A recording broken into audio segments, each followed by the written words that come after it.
ezta, egia da kamera musika eta beste musika estilo baten ibili zarela, baina nik borrekin eta ere bai, eta zuk ikusten duzu, han kulturgileek edo musikarik kulturgileko beste estatus bat daukatela, beti esaten da. Europan musikariek, aktorek, beste estatus bat daukatea, gehiago respetatzen dituzten, baina beste baldintza batzuetan egiten dute lan. Hori ikusi duzu han? Bai, esango nuke badagoela adibidez musika klasikoarekiko edo antzinakoarekiko tradizio handiagoa alde musika hildo horretan, bai.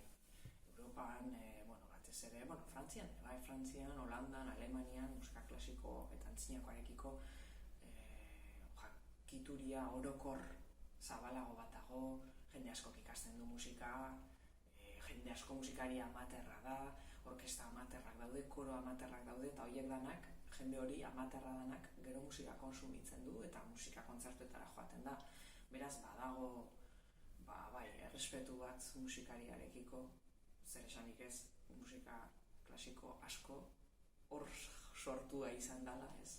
Hori, adibidez nik, antzinago musika hemen ezin dut egin, oso gutxi, kanpora joan behar dut hori egitera.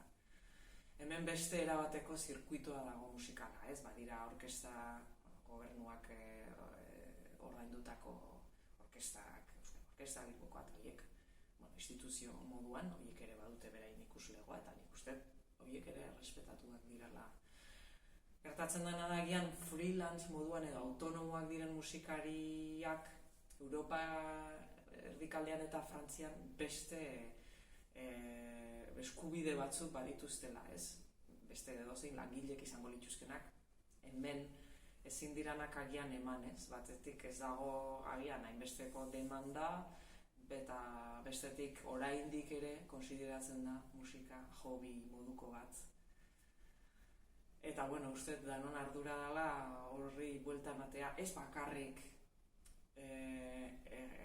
jende orokorrarena edo musika konsumitzen duenarena edo gobernuarena, baizik eta gurea, musikariena, artistena, guk, gure lana, gure profesioaz, ezakit,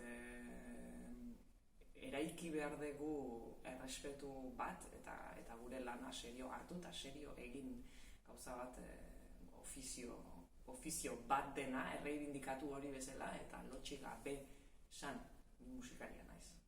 Eta zu okatua. Eta esku eman genik zaioke elkarri, nik zu behar zaitut eta zuk ni.